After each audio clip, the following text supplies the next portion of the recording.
Hi friends, ఎలా ఉన్నారు మీరంతా? నేనైతే చాలా బాగున్నాను. ఈరోజు సరికొత్త వీడియోతో మళ్ళీ మీ ముందుకు వచ్చేసాను. ఏంటనుకుంటున్నారా? ఈరోజు నేను ఇంట్లో ఎగ్ ఫ్రైని ప్రిపేర్ చేస్తున్నా.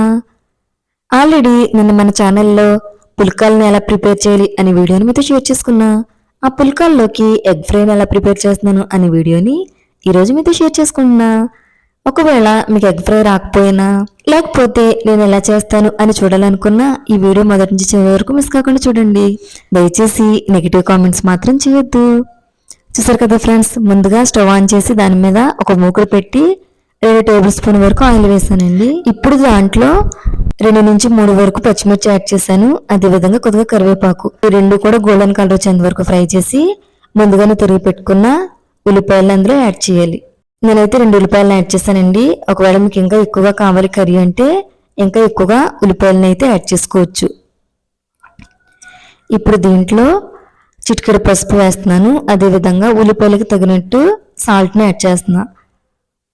ఎందుకంటే ఆ ఉల్లిపాయలు మగ్గేటప్పుడు సాల్ట్ ఉంటే ఇంకా టేస్ట్ బాగుంటుందనండి. ఈ 2 వేసిన తర్వాత ఈ రెండింటిని కూడా బాగా మిక్స్ అయ్యేటట్టు వీడియోలో చూపిస్తున్నట్లు ఈ రకంగా తిప్పి దీని తర్వాత మూత పెట్టేయాలి. మూత పెట్టి చెక్ చేస్తూ ఉండాలండి ఒక 2-3 మినిట్స్కి ఒకసారి. ఎందుకంటే ఆయిల్ వేసిన తర్వాత పసుపు అదేవిధంగా సాల్ట్ వేసిన తర్వాత అడుగు పడుతుందండి. అందుకని చెప్పి చెక్ చేస్తూ ఉండాలి. ఒక 2-3 మినిట్స్ ఒకసారి వచ్చి చెక్ చేస్తూ ఉండాలి. అలా చెక్ చేస్తూ ఒక్కొక్కసారి త్రిప్పుతూ 80% వరకు గోల్డెన్ కలర్ వచ్చేంత వరకు దీన్ని ఫ్రై చేయాలి. ఇప్పుడు దీంట్లోకి నేను 3 ఎగ్స్ అయితే వేస్తున్నాను.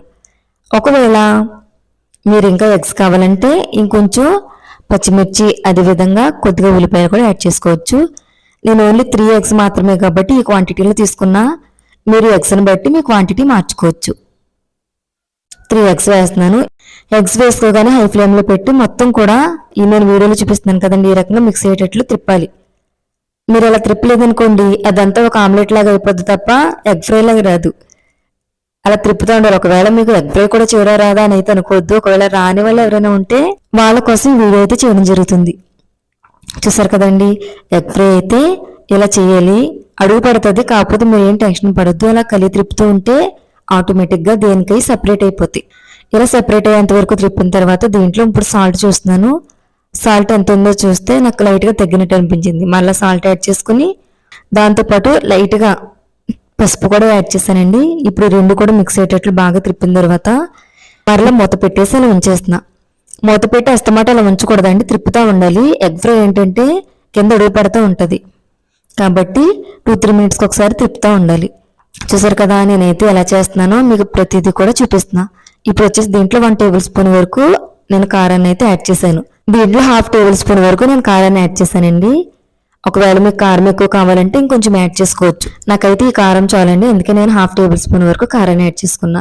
ఇప్పుడు వచ్చేసి ఆ కారం లైట్గా వాసన పోయేంత వరకు మూత పెట్టేసి అలానే ఉంచితే ఒక 2-3 మినిట్స్లో ఆ వాసన అనేది పోతుందండి. ఇప్పుడు వచ్చేసి కారం వేసిన తర్వాత చూసారు కదండి, ఇంకా లాస్ట్ అండ్ ఫైనల్గా ఒక 2 మినిట్స్ అలా ఉంచి ఇంకా నేను స్టవ్ అయితే ఆపేస్తున్నాను. ఇంతేనండి ఎగ్ ఫ్రై వచ్చేసి.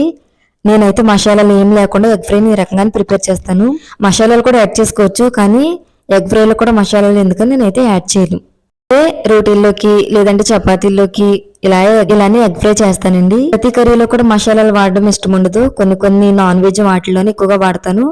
అందుకనే ఈ వీడియోలో అదైతే స్కిప్ చేయడం జరిగింది. చూసారు కదా ఫ్రెండ్స్, నేనైతే ఎగ్ ఫ్రైని ఈ రకంగా చేస్తాను. మీరు ఏ రకంగా చేస్తారు అనేది ప్రతి విషయాన్ని నాతో కామెంట్ సెక్షన్లో షేర్ చేసుకోండి. అంతే తప్ప దయతో నెగిటివ్ కామెంట్స్ మాత్రం చేయొద్దు.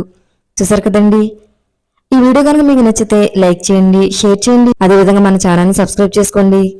Bye friends.